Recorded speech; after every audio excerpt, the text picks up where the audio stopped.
Hello everyone, welcome to channel learn with ease.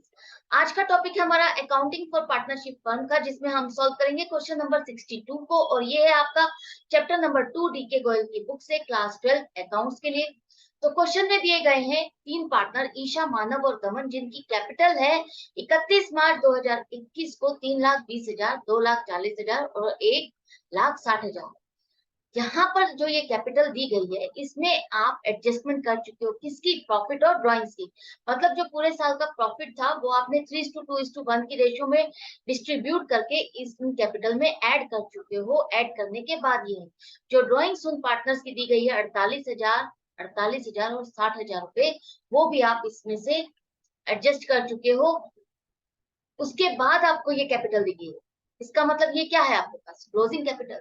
आपने ये सारी एडजस्टमेंट कर ली है। उसके बाद आपको पता चलता है, फाइनल अकाउंट्स बनाने के बाद आपको पता चला है कि interest on drawing 5% per annum और interest on capital 10% per annum के हिसाब से जो आपको बुक्स में लिखनी थी, रिकॉर्ड करनी थी, वो आपने लिखी ही नहीं। पार्टनर्स के अकाउंट में आपने इसका इफेक्ट ही नहीं लिया, जिससे इम्बैलेंस हो गया। इसको आपको करेक्ट। आपको इंटरेस्ट ऑन कैपिटल लगाने के लिए ओपनिंग कैपिटल चाहिए, आपके पास है क्लोजिंग कैपिटल। तो इसकी कैलकुलेशन आप कैसे करोगे? आपको पता है ओपनिंग कैपिटल में आप ऐड करते हो प्रॉफिट और लेस करते हो ड्राइंग्स, यही एडजस्टमेंट की हुई है। आपकी जो क्लोजिंग कैपिटल दी गई है क्वेश्चन, आपको इसका रिवर्स कर देना है। क्लोजिंग कैपिटल आपके पास है, उसमें आप प्रॉफिट को लेस कर दोगे जो डिस्ट्रीब्यूट की गई है 3:2:1 की रेशियो में। तो आपका जो प्रॉफिट था हर पार्टनर का, उसको आप लेस कर दोगे तो आपके पास बैलेंस आ जाएगा। और इस बैलेंस में से अब आप क्या करोगे? ऐड करोगे ड्राइंग्स को, जो कि आप ओपनिंग कैपिटल होती है तो लेस करते हो। लेकिन अब आप क्लोजिंग कैपिटल में से ओपनिंग कैपिटल तक पहुंचने के लिए आपको क्या करना होगा? ऐड करना होगा। ऐड करोगे ड्राइंग्स तो आपके पास आ जाएगी ओपनिंग कैपिटल 3,23,000, 2,58,000, 2,05,000। ओपनिंग कैपिटल अब आपके पास आ गई है। अब पहुंच जाते हैं अपनी उसी टेबल पर जहां पर आपको इफेक्ट निकालना है, नेट इफेक्ट एडजस्टमेंट्स करनी है। ओपनिंग कैपिटल पर अब आप इंटरेस्ट ऑन कैपिटल लगाओगे 10% के हिसाब से, तो आपका बनेगा हर पार्टनर का। ईशा का बन रहा है 3,23,000 पर बनेगा 32,300 रुपए। और मानव का बनेगा 2,58,000 पर 25,800। और दमन का बनेगा 2,05,000 पर 20,500। तो ये पार्टनर्स के कैपिटल अकाउंट में तो आप ऐड करोगे, क्रेडिट करोगे, लेकिन फर्म के लिए ये खर्चा है। इसी तरह से जो ड्राइंग्स है उस पर भी आपको इंटरेस्ट कैलकुलेट करना है। उसका इंटरेस्ट आप कैसे कैलकुलेट करोगे?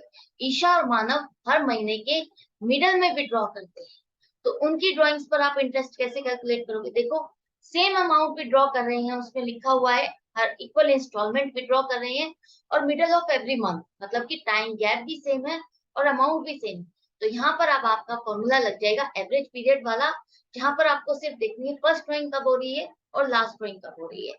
तो फर्स्ट ड्राइंग आपकी होगी 15 अप्रैल को। 15 अप्रैल को अगर आप विड्रॉ करते हो तो उस अमाउंट को आप कितना टाइम के लिए यूज करोगे? फर्स्ट ड्राइंग आपकी होगी 4,000 रुपए की। 48,000 पूरे साल की है, पूरे साल की 48,000 है, तो हर महीने वो कितना विड्रॉ करे? 4,000। तो 4,000 रुपए को वो कितने टाइम के लिए यूज करेगा? 11.5 महीने। 15 अप्रैल को विड्रॉ करता है तो 16 अप्रैल से 31 मार्च तक टाइम पीरियड हो जाएगा 11.5 महीने। इसी तरह से जो लास्ट ड्रॉइंग है 4,000 की, उसका पीरियड कितना होगा? 15 मार्च को वो विड्रॉ करता है तो 16 मार्च से 31 मार्च तक आधा महीना। तो आपके पास आ गया है एवरेज पीरियड 6 महीने का। और 6 महीने का अगर आप इंटरेस्ट कैलकुलेट करोगे, टोटल ड्रॉइंग से 48,000, 4,000 हर महीने विड्रॉ करता है, तो टोटल हो गई 48,000। 5% के हिसाब से पूरे साल का बनेगा 2,400 और आधे साल का 6 महीने का बनेगा 2,400। सॉरी, 5% के हिसाब से पूरे साल का 2,400 और आधे साल का बनेगा 1,200 रुपए। और दोनों पार्टनर का सेम ही फॉर्मेट है, तो दोनों पार्टनर की ड्राइंग्स पर इंटरेस्ट कितना हो जाएगा? 1,200 रुपए। अब देखो दमन का, दमन की पूरे साल की ड्राइंग्स दी गई है 60,000 रुपए। वो कभी भी विड्रॉ कर रहा है, कोई टाइम पीरियड मेंशन नहीं है। उस केस में हम क्या करते हैं? पूरा आधे साल का इंटरेस्ट कैलकुलेट कर लेते हैं। तो 60,000 पर 5% पूरे साल का लगेगा 3,000, और आधे पीरियड के लिए अगर आप कैलकुलेट करते हो 6 महीने के लिए, तो वो आएगा 1,500। इंटरेस्ट ऑन ड्राइंग जो आपने नहीं लगाया था वो अब आपने कैलकुलेट कर लिया है, जिसे आप पार्टनर्स के कैपिटल अकाउंट से लेस करते हो, डेबिट करते हो। तो 1200, 1200 और 1500 ये आपने कैलकुलेट कर लिया। ये जो इंटरेस्ट ऑन ड्राइंग है फर्म के लिए इनकम है, इसे आप पार्टनर्स में डेबिट करते हो, फर्म के लिए इनकम है। अब देखो नेट नेट कितना क्रेडिट होना है। ईशा के अकाउंट में 31,100, मानव के 24,600 और दमन के 19,000। लेकिन अब आपके पास नेट खर्चा कौन सा बच गया है 74,700 रुपए का, जो कि आपने बुक्स में रिकॉर्ड नहीं किया, इसे अपने प्रॉफिट में से लेस नहीं किया, 90,000 में से लेस नहीं किया। इसको लेस करे बिना आप प्रॉफिट डिस्ट्रीब्यूट कर चुके हो, कैपिटल में ऐड कर चुके हो। अब उसका तो आप कुछ नहीं कर सकते। अब आप कर क्या सकते हो, इस 74,700 रुपए को, जो कि लॉस है, एक्सपेंस है, इसको भी अब आप पार्टनर्स में उनकी प्रॉफिट शेयरिंग रेशियो में डिस्ट्रीब्यूट कर दोगे। तो अब ईशा के पास इस खर्चे का हिस्सा जा रहा है 37,350। ये लॉस है, इसलिए आप डेबिट करोगे। मानव के पास 24,900 और दमन के पास 12,450 रुपए। अब देखो ये खर्चा पूरा डिस्ट्रीब्यूट कर चुके हो। अब देखो किसके पास क्रेडिट और डेबिट का बैलेंस आ रहा है। आपका ईशा का अकाउंट अगर आप देखते हो तो डेबिट ज्यादा बनता है, क्रेडिट कम बनता है। तो आप उसके अकाउंट को डेबिट करोगे 6,250। इससे कंक्लूजन क्या निकला? इससे कंक्लूजन ये निकल रहा है कि उसके पास आप प्रॉफिट ज्यादा दे चुके हो।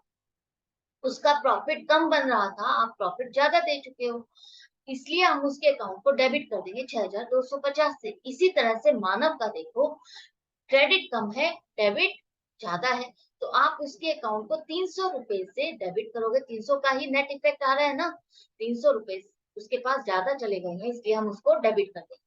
दमन के पास क्रेडिट ज्यादा जा रहा है और डेबिट कम है, तो आपके इस एडजस्टमेंट के अकॉर्डिंग दमन को 6,550 रुपए और मिलने चाहिए थे प्रॉफिट, तो आप उसके अकाउंट को क्रेडिट कर दोगे। तो ये एडजस्टमेंट आपने कहाँ देखी?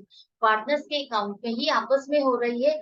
उनका ही खर्चा था, उनको ही ये सारी interest on capital, interest on drawings मिल रही थी, उनके ही अकाउंट को आपको क्रेडिट या डेबिट करना। और जो ये इससे रिलेटेड खर्चा या इनकम था वो भी उनके अकाउंट में ही सेटल होना था। तो उन्हीं के अकाउंट में डेबिट या क्रेडिट का जो भी नेट इफेक्ट था वो अब आपने निकाल लिया है। अब आप देखो फाइनली किसके अकाउंट में डेबिट करना है, किसके अकाउंट को क्रेडिट करना है, वो आप कर दोगे। ईशा के अकाउंट को डेबिट करोगे 6,250 से, मानव के अकाउंट को भी डेबिट करोगे 300 रुपए से, और दमन के कैपिटल अकाउंट को आप क्रेडिट करोगे 6,550 रुपए से। तो जो आपने गलती की थी उसका इफेक्ट अगर आप डाल दोगे तो आपका रेक्टिफाइंग हो जाएगा, आपके पार्टनर्स के अकाउंट का बैलेंस करेक्ट हो जाएगा। तो यही आपसे क्वेश्चन में पूछा गया था, जो कि हम हर क्वेश्चन में प्रैक्टिस कर रहे हैं। जितनी कैलकुलेशन करोगे आपकी स्पीड बढ़ती जाएगी, चाहे वर्बली ही करो, क्योंकि ये क्वेश्चंस जो हैं इनमें आपको कैलकुलेशन बहुत ज्यादा करनी है। तो आपको अपने आप को टू द पॉइंट आपके दिमाग में ताकि बन जाए कि हाँ, इस क्वेश्चन को अटेम्प्ट करना है तो मुझे फटाफट कैसे करना है, किस तरह से स्टेप बाय स्टेप चलना है, किस तरह से टेबल को बनाना है। जब आप सॉल्व करोगे, प्रैक्टिस करोगे, तभी आपको याद रहेगा कि हाँ, स्टेप बाय स्टेप मुझे इस तरह से मूव करना है, फटाफट कैलकुलेशन इस तरह से करनी है। तो आपका एक ही बार में क्वेश्चन करेक्ट होगा और कंप्लीट होगा। तो मैं मिलूंगी आपसे नेक्स्ट क्वेश्चन के साथ नेक्स्ट वीडियो में आपकी प्रैक्टिस के लिए। लेकिन आप अपनी प्रैक्टिस जारी रखना, कंटिन्यू रखना। अच्छा लग रहा है, सीख रहे हो, तो मेरे साथ बने रहने के लिए चैनल को सब्सक्राइब कर दो, लाइक करो, शेयर करो, और नोटिफिकेशन के बेल को प्रेस कर दो। ऑनलाइन क्लासेस के लिए आप मुझे व्हाट्सएप भी कर सकते हो। Good bye.